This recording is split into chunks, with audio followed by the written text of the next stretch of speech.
الشیطان الرجیم بسم اللہ الرحمن الرحیم اللہم صلی علی محمد و علی محمد۔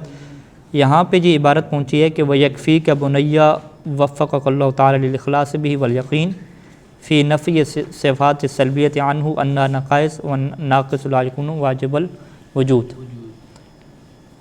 یہاں پہ جو گفتگو کا موضوع ہے وہ اللہ تعالیٰ کی صفات کے متعلق ہے، اور اللہ تعالیٰ کی صفات کے متعلق ہم یہ جانتے ہیں کہ صفت کی دو قسمیں کی جاتی ہیں، ایک کو صفت ثبوتی کہتے ہیں اور ایک کو صفت سلبی کہتے ہیں۔ صفت ثبوتی کی تعریف کیا ہوتی ہے کہ ہر وہ صفت جو اللہ کے لیے ثابت ہونا ضروری ہے، اور سلب کا کیا مطلب ہوتا ہے کہ ہر وہ صفت جو اللہ سے سلب کرنا یعنی نفی کرنا ضروری ہے۔ تو صفت ثبوتی کا الٹ کیا ہوتا ہے، وہی صفت سلبی ہوتی ہے۔ مثلا صفت ثبوتی میں کیا ہے کہ وہ ذات عادل ہے، تو اس کی الٹ کیا بنے گا کہ وہ ظالم نہیں ہے۔ تو ظلم کی نفی کرنا یہ کیا ہو جائے گا، صفت سلبی ہو جائے گی کہ اللہ کی جی صفت سلبی کون سی ہے۔ صفت سلبی کیا مطلب، یعنی ایسی صفات جس کی نفی کرنا کیا ضروری ہے۔ تو ہم کیا کہیں گے کہ اس کی ذات ظالم نہیں ہے، ظلم نہیں کرتی، وہ کھاتی نہیں ہے، وہ سوتی نہیں ہے، ٹھیک ہے، وہ جسم نہیں رکھتی، یہ ساری قسمیں آ جائیں گی، سلبی میں آ جائیں گی۔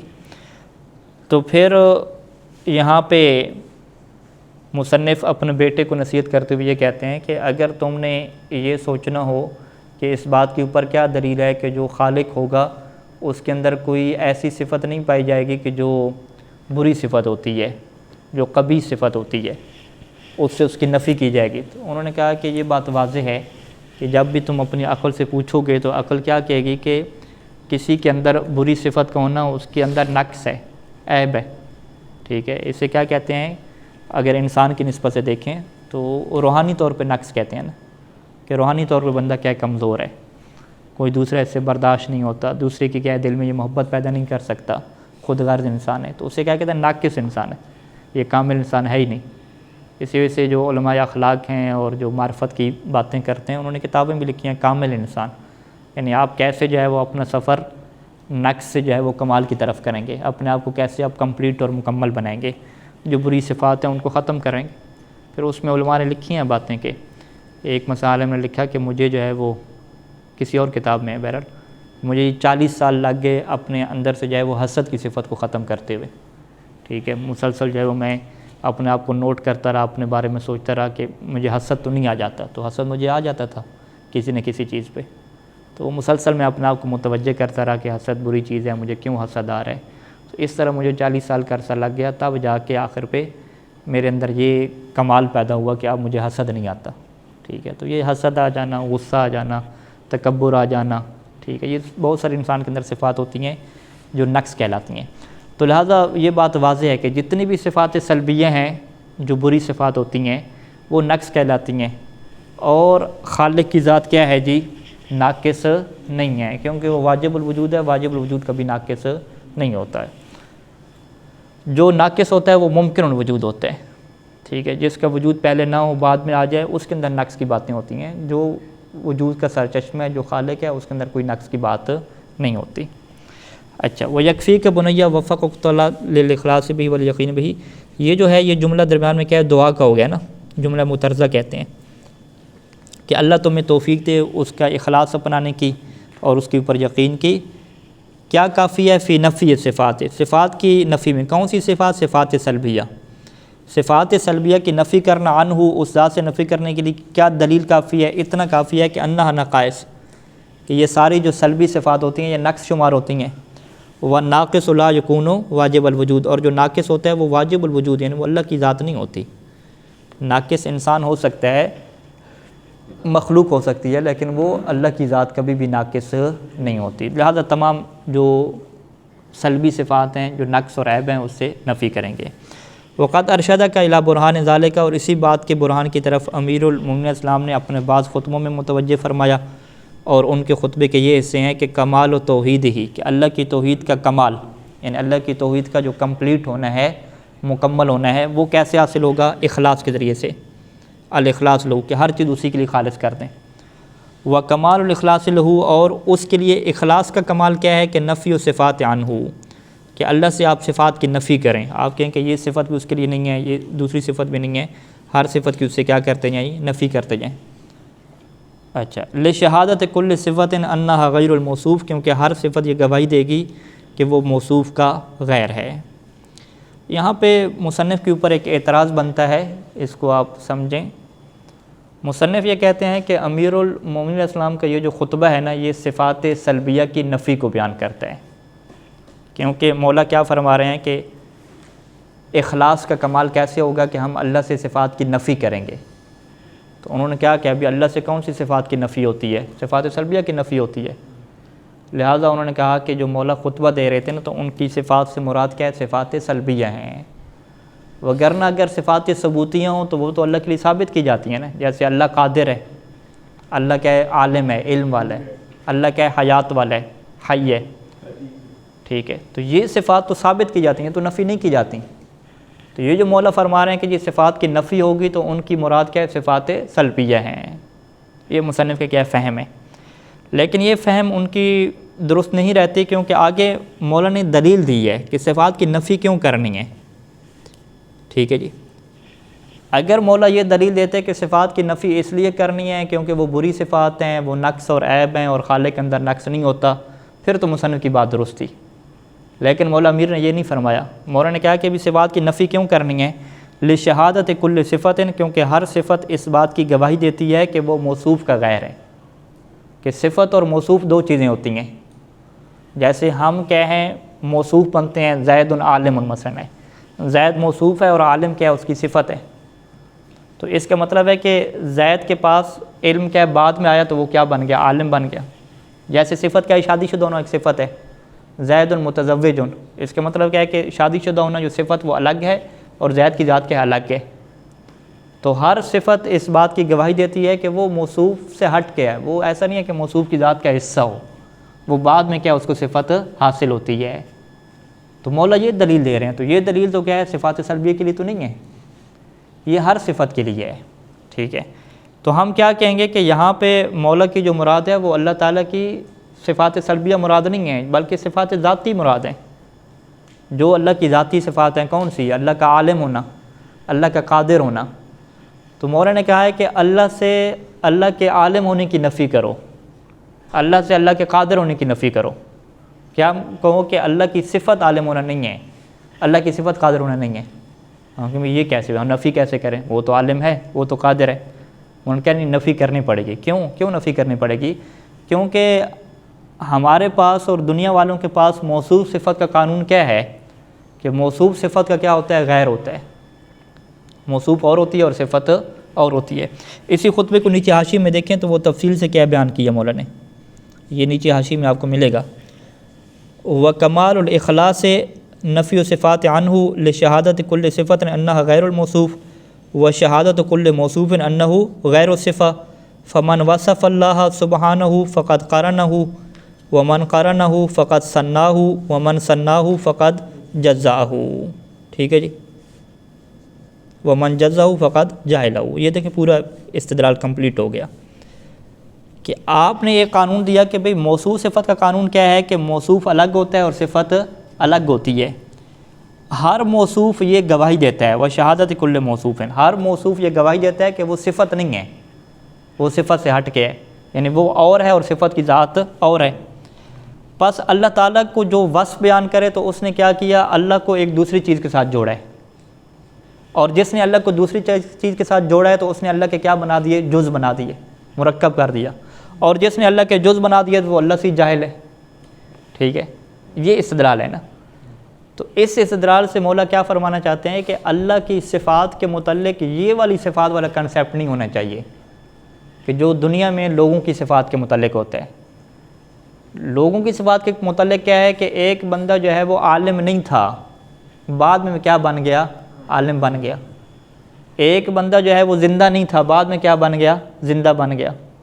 ایک بندہ جو ہے وہ قادر نہیں تھا، قدرت نہیں تھی، بڑا ہوا پھر کیا بن گیا؟ قادر بن گیا۔ تعلقات بنے پھر کیا بن گیا؟ قادر بن گیا۔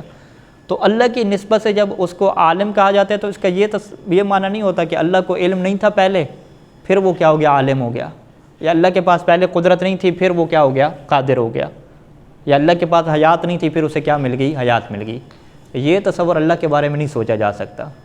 یہ ساری کی ساری صفات اللہ کی ذاتی ہیں۔ ذاتی کیا مطلب یعنی جب سے اللہ ہے اس وقت سے وہ قادر ہے. جیسے ہم وہ مثال دیتے ہیں نا، وہ مثال کو ذہن کے قریب کرنے کے لیے ہوتی ہے کہ اس کی خلقت ہی ایسی ہے. کس چیز کی خلقت؟ نمک کی خلقت. نمک کی خلقت ہی ایسی ہے کہ جب سے نمک ہے وہ کیا نمکین ہے. ایسا نہیں ہے کہ ایک ٹائم پہ نمک ہو پھر اس کے اندر کیا ہے کوئی لیکوڈ ڈالا جائے تو وہ نمکین ہو جائے، پہلے وہ نمکین نہیں تھا. ایسا نہیں ہوتا. تو اس سے کیا کہتے ہیں کہ یہ صفت ذاتی ہے، یہ ایسے نہیں ہے کہ اس کی ذات سے ہٹ کے ہو. تو اللہ کی جب صفات کی بات آتی ہے کہ اللہ کی جو صفات ہیں وہ عالم ہے، قادر ہے. کون سی صفات ذاتی والی؟ قادر ہے مثلا.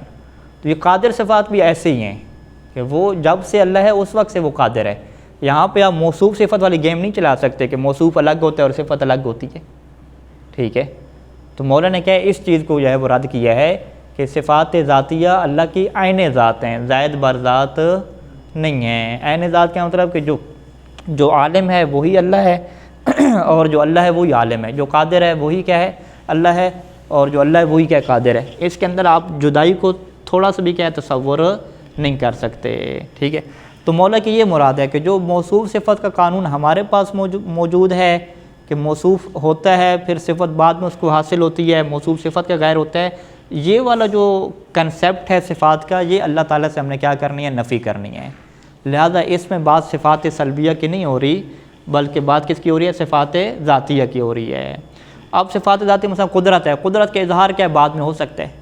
اللہ مثلا قادر تھا لیکن اللہ نے کیا خلق نہیں کیا ابھی کسی کو. ٹھیک ہے خالق وہ بعد میں ہو سکتا ہے، اس میں کوئی عیب اور نقص کی بات نہیں ہے کیونکہ یہ تو اس کی قدرت کے اظہار ہے، قدرت اس کے پاس موجود ہے. ٹھیک ہے. تو اس میں کیا جدائی رکھی جا سکتی ہے کہ ایک فعل ایک ٹائم پہ اللہ کرے اور ایک فعل کسی ٹائم پہ نہ کرے. مثلا کیا ہے ظالم کو کیا ہے سزا دینا، تو اللہ ابھی اسے سزا نہیں دے رہا. تو آپ کیا کہیں گے بھئی اللہ پھر ظالم کو سزا دینے والا نہیں ہے کیا؟ ہم کہتے ہیں اللہ قادر ہے ظالم کو سزا دینے والا ہے لیکن ابھی نہیں دے رہا، بعد میں دے گا. تو آپ کہیں گے اچھا ابھی تو اس کے یہ فعل کو انجام نہیں دے رہا ہے تو ابھی اس کی یہ صفت نہیں ہے. ہم کہیں ہاں ابھی اس کی پریکٹیکل طور پہ یہ صفت نہیں ہے کہ وہ ظالم کو بھی عذاب دے رہا ہو. ٹھیک ہے. ہاں اس کی یہ صفت کب پیدا ہوگی؟ جب وہ عذاب دے گا. تو صفات جو فعل ہیں جو پریکٹیکل کرنے پہ اوپر ہوتی ہیں وہ اللہ کی ذات سے جدا ہو سکتی ہیں کہ اللہ کی ذات ہو اور وہ فعل اس کا نہ ہو، لیکن جو صفات ذات ہیں وہ اللہ کی ذات سے جدا نہیں ہو سکتی. اور جتنی بھی صفات فعل ہیں وہ اللہ کی جو صفت ذاتی قدرت ہے اس سے پیدا ہوتی ہیں، وہ بھی الگ طور پہ نہیں ہے. یعنی آپ کہیں کہ جو اللہ کی قادر ہے اس قدرت کے مظاہر کون کون سے ہیں؟ قدرت کا اظہار کیسے ہوتا ہے؟ وہ خلق کی شکل میں ہوتا ہے، رزق کی شکل میں ہوتا ہے، موت دینے کی شکل میں ہوتا ہے، عذاب دینے کی شکل میں ہوتا ہے، رحمت دینے کی شکل میں ہوتا ہے. یہ بہت سارے کیا اس کے مظاہر ہو جاتے ہیں. واضح ہے انشاءاللہ بات.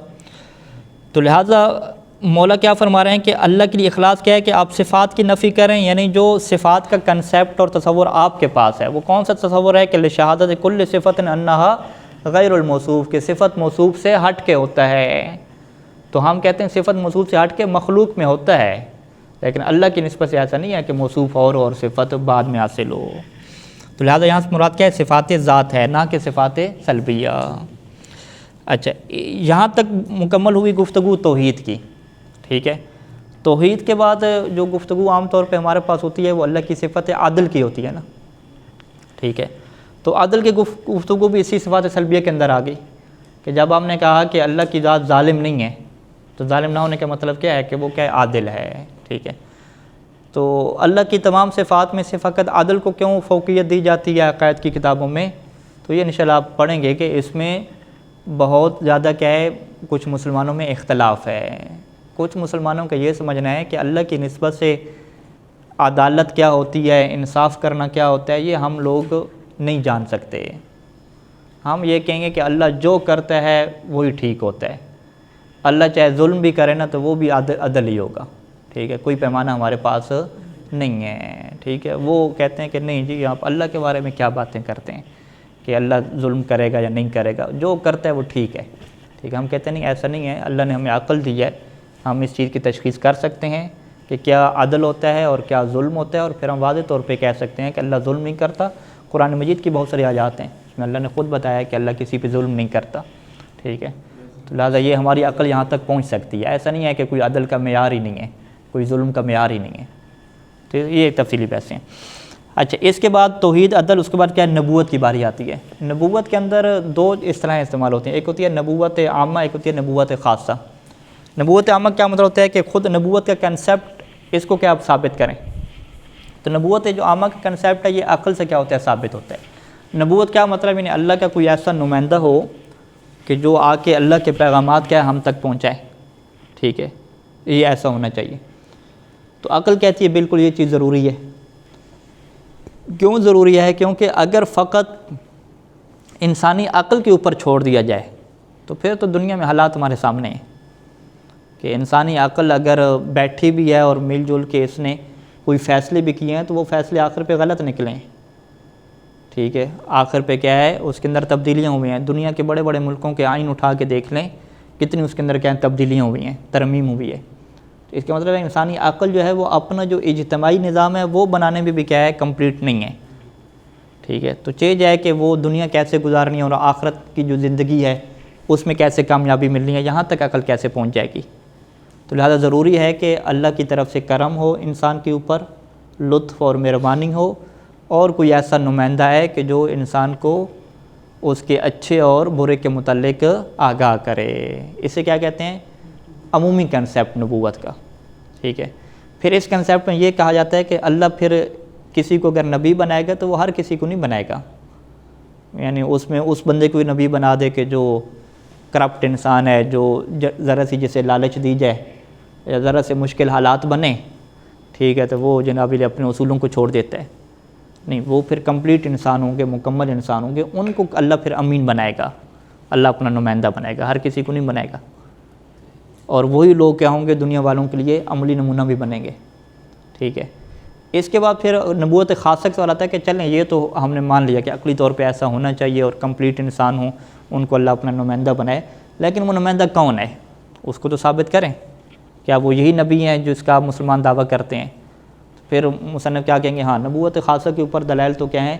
واضح ہیں کہ تاریخ بشریت میں آپ دیکھیں کہ کس نے دعوی نبوت کیا اور پھر دعوی نبوت کو اس نے ثابت بھی کیا معجزات کے ذریعے سے۔ تو یہ پھر نبوت خاصہ کی بحث چلے گی کہ پیغمبر صلی اللہ علیہ وسلم نے جب نبوت کا دعویٰ کیا تو کون سے دلائل تھے، کون سے معجزات تھے کہ جن کی وجہ سے ان کی نبوت ثابت ہے کہ جس کا دنیا والے انکار نہیں کر سکتے، ٹھیک ہے جی۔ تو یہ کنسیپٹ ہے۔ اب یہ جو اگلی بات ہے وہ ساری عربی عبارت کی ہے کہ آپ عربی عبارت کا ترجمہ کیا سیکھیں اور اس تصور کو کیا وہاں سے جاننے کی کوشش کریں۔ وَيَكْفِيكَ بُنَيَّ، اے میرے بیٹے تمہارے لیے کافی ہے۔ پھر یہاں پہ اپنے بیٹے کو دعا دی کہ ارشدک اللہ جل شانہ الی الصواب، کہ اللہ تمہاری رہنمائی کرے الی الصواب۔ ثواب کسے کہتے ہیں؟ سواد والا، ہاں، سواد والا ثواب کسے کہتے ہیں؟ درستگی، ٹھیک ہے۔ اللہ تمہاری رہنمائی کرے درست کی طرف، ٹھیک ہے، درست جو بات ہے، جو حق بات ہے اس کی طرف اللہ رہنمائی کریں۔ اچھا، کیا کافی ہے؟ فی اثبات نبوت المطلقہ، یہ نبوت عامہ کی بجائے اللہ کیا استعمال کیا؟ نبوت مطلقہ۔ اس کے مقابلے میں کہا جائے گا نبوت خاصہ آ جائے گا، نبوت عامہ بھی اسے کہتے ہیں، کہ تمہارے لیے نبوت مطلقہ کو ثابت کرنے کے لیے کافی ہے کہ قضاء و ضرورت العقل، کہ عقل کی بداہت کا یہ فیصلہ ہے۔ قضاء کہتے فیصلہ کہتے ہیں، ضرورت کسے کہتے ہیں؟ بدیہی ہونا، واضح ہونا، کہ عقل کا یہ واضح فیصلہ ہے۔ کیا واضح فیصلہ ہے؟ کہ من باب لزوم اللطف علی الحکیم، کہ جو حکمت والی ذات ہوتی ہے اس کے اوپر لازم ہے کہ وہ مہربانی کرے، لطف اور مہربانی کرنا اس کے اوپر لازم ہوتا ہے، ٹھیک ہے۔ وہ کیا مہربانی کرے؟ کہ بے لزوم واسطۃ بین الخالق و بین المخلوقات، کہ ایک واسطہ ہونا چاہیے کہ اس کے درمیان، خالق کے درمیان اور اس کی مخلوق کے درمیان۔ یہ اس کی مہربانی کا تقاضا ہے کہ وہ اپنی مخلوق کے ساتھ کوئی تو رابطہ قائم کرے کسی ذریعے سے، ٹھیک ہے۔ خالق کون ہے؟ الذی هو فیض محض، کہ جو محض خالص اور خالص کیا ہے؟ فیض اور عطا ہے، ٹھیک ہے۔ خالق کیا ہے؟ کہ فقط اس کا کام ہی کیا ہے؟ عطا کرنے، وہ کسی کو کوئی مال لیتا تو نہیں ہے، نہیں تو دنیا والے بادشاہ ہیں نا، تو وہ دوسروں کا کیا پیسہ لے لیتے ہیں، تو وہ تو فیض محض ہے، اس کا کام ہی کیا ہے؟ عطا کرنے، فقط لینا کچھ نہیں ہے۔ تو اس خالق کے اوپر عقل لازم قرار دیتی ہے کہ وہ مہربانی کرے۔ کیسے مہربانی کرے؟ کہ خالق اور مخلوق کے درمیان واسطہ بنائے۔ کون سی مخلوق؟ المحتاجین، جس سے احتیاج ہے، جو محتاج ہیں۔ کس بات کی طرف محتاج ہیں؟ الی الفیض، کہ ان کے اوپر فیض کیا جائے، ان کو عطا کیا جائے، ٹھیک ہے۔ یرشدہم من قبلہ تعالی، کہ وہ جو واسطہ ہے نا وہ اس مخلوق کی رہنمائی کرے، یرشد مرشد، ان کی رہنمائی کرے، لیکن کس کی طرف سے؟ اپنی طرف سے نہیں، من قبلہ تعالی، وہ اللہ تعالیٰ کی طرف سے، ان کی رہنمائی کرے، اور بے امر منہ سبحانہ، اور یہ ساری رہنمائی کس وجہ سے ہو؟ بے امر منہ سبحانہ، یہ اللہ تعالیٰ کی طرف سے، اللہ سبحانہ کی طرف سے حکم کے سبب سے ہو۔ وتعیین منہ جل شانہ، اور یہ اللہ جل شانہ کی طرف سے تعیین کے ذریعے سے ہو کہ اللہ جو ہے وہ کسی کو کیا کرے؟ معین کر دے، ٹھیک ہے۔ یرشدہم، کس کی طرف رہنمائی کرے؟ یہ آگے جملہ آ رہا ہے، الی منافعہم، کہ وہ جو واسطہ ہے وہ رہنمائی کرے لوگوں کو ان کے منافع کی طرف، کہ جو چیزیں ان کے لیے مفید ہیں۔ وَيُزْجِرُهُمْ عَنْ مَضَارِّهِمْ، اور ان کو روکے، زجر کرنا، روکنا، ان کے جو مضار چیزیں، جو نقصان دہ چیزیں ان سے روکے۔ وَيُخْبِرُهُمْ، اور انہیں خبر دے، بِأَوَامِرِهِ وَنَوَاهِهِ، اللہ کے اوامر اور نواہی کی انہیں کیا دے جی؟ خبر دے۔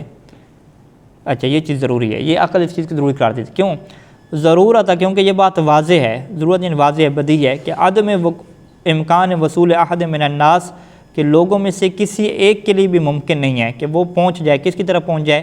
الی درک المضار والمنافع، کہ وہ درک کر لے، جان لے نقصان دہ چیزوں کو اور نفع دینے والی چیزوں کو، کہ اللہ وہ چیزیں کہ اللہ لا یدرکها الا الحکیم تعالیٰ، کہ جسے سوائے اللہ تعالیٰ کے کوئی نہیں جانتا۔ تو کسی بندے کے لیے ممکن نہیں ہے کہ وہ تمام نفع دینے والی چیزیں اور تمام نقصان دینے والی چیزوں کو جان لے، الا بالوحی، مگر کیسے جان سکتا ہے؟ الا بالوحی والالہام منہ تعالیٰ، کہ مگر اللہ تعالیٰ کی طرف سے وحی اور الہام کا سلسلہ ہوگا تو پھر وہ جان سکے گا۔ اچھا، وحصول الوحی، اور یہ وحی کا آنا، حاصل ہونا، لا یمکن، یہ ممکن نہیں ہے، بالنسبت الی احد الناس، کہ وہ ہر بندے کے لیے کیا ہو؟ وحی ہو۔ احاد کیسے کہتے ہیں؟ ہر ایک، ٹھیک ہے، احد ہر ایک کے لیے کیا ہے؟ وحی ہو، ہر ایک کے لیے وحی ہو۔ کون سے لوگ ہر ایک؟ کہ المتوغلین فی الشہوات النفسانیہ، کہ جو متوغل ہیں یعنی ڈوبے ہوئے ہیں نفسانی خواہشات میں، جو ڈوبے ہوئے ہیں، المانعات، کہ جو منع کر دیتی ہیں، یہ صفات انہیں روک دیتی ہیں کہ من الالتفات الی المبادئ العالیہ، کہ وہ اعلیٰ ترین جو اصول ہیں ان کی طرف متوجہ ہو سکیں، مبادئ بنیادیں، اصول عالیہ بلند، کہ نفسانی خواہشات ان کو روکے ہوئے ہیں کہ یہ بلند ترین جو اصول ہیں ان کی طرف متوجہ ہو سکیں۔ تو یہ لوگ جو نفسانی خواہشات پڑے ہوئے ہیں، اللہ ان کے اوپر وحی کرے اور ان کے ساتھ تعلق جوڑے، یہ ممکن نہیں ہے، کیونکہ اللہ کی ذات جب کلام کسی سے کرتی ہے تو وہ اس کے اندر کیا ہونی چاہیے؟ ایبلٹی اور صلاحیت ہونی چاہیے۔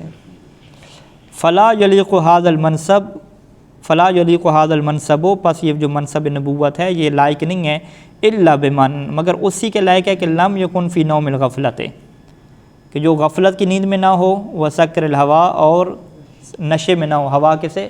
خواہش نفسانی کے نشے میں نہ ہو۔ ولم یکن اسیرا للنفس، ولم یکن اسیرا نفس الامارۃ، اسیرا للنفس الامارہ ہونا چاہیے، اور وہ اسی طریقے سے نفس امارہ کا قیدی بھی نہ ہو۔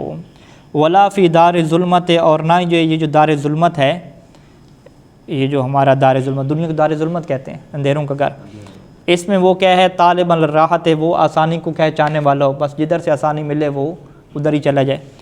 ولا مفنی للعمر بالبطالۃ، اور نہ ہی وہ اپنی عمر کو کیا ہے؟ باطل چیزوں میں فنا کرنے والا ہو۔ بل اکمل بالروحانیات والمجاہدات نفسہ، او نفسہ، بل اکمل نفسہ یا بل اکمل، ہاں بل اکمل، بلکہ وہ مکمل کرنے والا ہو روحانیات کے ذریعے سے اور مجاہدات کے ذریعے سے اپنے نفس کو۔ مجاہدات کیسے کہتے ہیں؟ اپنے آپ سے لڑنا، جیسے کہ جہاد نفس کہتے ہیں، جہاد اکبر کہتے ہیں، ٹھیک ہے جی، کہ اپنے وہ کامل ہو، وہ روحانیات کے ذریعے سے اور مجاہدات کے ذریعے سے اپنے نفس کو کامل کرنے والا ہو۔ وغالب علیہ عقلہ، اور نفس کے اوپر اس کی عقل کیا ہو؟ غالب ہو۔ واختص من بین الناس لذالک، واختص من بین الناس لذالک، اور اسے خاص کیا جاتا ہے لوگوں کے درمیان، لذالک، اسی وجہ سے، کیونکہ اس کے اندر کیا یہ صلاحیت ہوتی ہے۔ اچھا، واختص اسے خاص کیا جاتا ہے کس کے ساتھ؟ بالتوجہات الخاصۃ الہیت، اللہ تعالیٰ کی جو خاص توجہ ہے، خاص جو عنایت ہے اس کے ساتھ اسے خاص کیا جاتا ہے۔ وتشرف بمنصب النبوت والرسالت، ٹھیک ہے، بلکہ وقت تسک بھی ہے، وقت فعل معلوم پڑھنے پھر بھی ٹھیک ہے۔ یعنی واختص بالتوجہات الخاصۃ الہیت، یہ اللہ تعالیٰ کے جو خاص توجہات ہیں ان سے خاص ہو جاتا ہے تمام لوگوں کے درمیان سے، لذالک اسی سبب کے، وتشرف بمنصب نبوت والرسالت، اور یہ متشرف ہو جاتا ہے نبوت اور رسالت کے منصب کی وجہ سے، ولا ریب، اور اس میں کوئی شک نہیں ہے کہ فی ان معرفت النبی والرسول صلی اللہ علیہ وآلہ وسلم لا تمکنو، امکن یمکنو لا تمکنو للآحاد بالوحی من رب الارباب، ٹھیک ہے جی۔ اب یہاں پہ یہ کہہ رہے ہیں کہ بھئی نبی کی معرفت انسان کو کیسے ہوگی، کہتے ہیں کہ اس میں کوئی شک نہیں ہے کہ لا تمکنو، ممکن نہیں ہے للآحاد ہر ایک کے لیے کہ یہ معرفت حاصل ہو، یعنی یہ جو معرفت ہے یہ معرفت نبی یہ ممکن نہیں ہے احاد کے لیے، کس کے ذریعے سے ممکن نہیں ہے، بالوحی من رب الارباب کے رب الارباب کے ہر ایک کے ساتھ کیا کرے، کلام کرے، ٹھیک ہے، کیونکہ ہر ایک کے اندر یہ صلاحیت نہیں ہے، اس کے یہ ظرف نہیں ہے کہ اللہ اس سے کلام کرے، لہذا ہر ایک کے لیے یہ سسٹم نہیں ہو سکتا۔ فلا بد من اقامت المعجزہ، پس ضروری ہے کہ ایک ایسا معجزہ قائم کیا جائے اس بات نبوت کے لیے، حتی تکشف ہو، تاکہ وہ معجزہ کشف کرے کہ عن ربط خاص، کہ یہ جی خصوصی تعلق ہے کس کے درمیان، بین صاحبہا، اس معجزہ والے کے درمیان، و بین واجب الوجود، اور اللہ کے درمیان۔ معجزہ جب وہ دکھلائے گا کہ جس سے سارے عاجز ہو جائیں گے تو سب کو یہ بات پتہ چل جائے گی کہ اس کے پاس کیا ہے، خاص عنایت ہے جو اللہ تعالیٰ کی طرف سے اسے کیا ہے حاصل ہو رہی ہے، لہذا اس کا کیا اللہ سے خاص ربط ہے۔ وہ امتیاز ہی، اور یہ معجزہ کشف کرے گا کہ امتیاز ہی کہ یہ بندہ جی الگ ہے، جدا ہے، عن غیر ہی، دوسرے کی سے یہ غیر ہے، بمنصب من الخالق المعبود، کس کی وجہ سے یہ الگ ہو گیا ہے، اس سے خالق معبود کی طرف سے ایک منصب کیا دے دیا گیا۔ تو یہ کیا ہے نبوت مطلقہ کو ثابت کرنے کے مختصر دلائل ہو گئے۔ آگے نبوت خاصہ کیا مطلب، اس کے لیے کیا دلیل ہے، اس کو کیا یہاں پہ بیان کرتے ہیں۔ وہ یکفی کا بنیا، اے میرے بیٹے تمہارے لیے کافی ہے، اللہ تمہیں محفوظ رکھے شرور سے، برائیوں سے اللہ تمہیں محفوظ رکھے، کیا کافی ہے، فی اثبات النبوت الخاصہ، ٹھیک ہے، کہ خاصہ نبوت کو ثابت کرنے کی کیا کافی ہے، کہ قضاء و ضرورت ہے، کہ ضرورت اور بداہت نے یہ فیصلہ کر دیا ہے، کیا فیصلہ کر دیا ہے، کہ بأن محمد صلی اللہ علیہ وآلہ وسلم ابن عبد اللہ الہاشمی القرشی الجامع لصفات الکمال کافتاً، کہ محمد صلی اللہ علیہ وسلم کے ہیں جو عبداللہ کے بیٹے ہیں، ہاشمی ہیں، قرشی ہیں، اور تمام کی تمام صفات، کافہ کیا مطلب، تمام کی تمام صفات، تمام کی تمام صفات کمال کو جامع ہیں، صلوات اللہ علیہ وآلہ، قد ادعى النبوۃ بمکہ تھا، کہ آپ نے مکہ میں نبوت کا دعویٰ کیا تھا، ودعا الناس، اور لوگوں کو دعوت دی تھی اپنی توحید کی طرف، الی توحید اللہ، اپنی توحید نہیں اللہ کی توحید کی طرف، ودعا الناس الی توحید اللہ جل شانہ، ونبوت نفسہ، اور اپنی نبوت کی طرف کیا دعوت دی تھی، اور کس کی طرف دعوت دی تھی، کہ وکونہ خاتم الانبیاء، کہ آپ جو ہیں وہ خاتم الانبیاء ہیں، واظہر معجزات کثیرہ، اور آپ نے کیا ہے معجزات کثیرہ کو ظاہر کیا، علی دعوی، اپنے دعویٰ کے اوپر۔ یہاں تک پھر بات مکمل ہوتی ہے نبوت خاصہ کے متعلق، اور جو اگلی گفتگو ہے انشاءاللہ جو شروع ہو رہی ہے وہ معجزات کے متعلق ہے، کہ نبوت خاصہ یعنی پیغمبر اسلام کی نبوت کو ثابت کرنے کے لیے کون سے ایسے معجزات ہیں کہ جن کی وجہ سے کوئی بندہ انکار نہیں کر سکتا۔ صلی اللہ علی محمد و آلہ اجمعین۔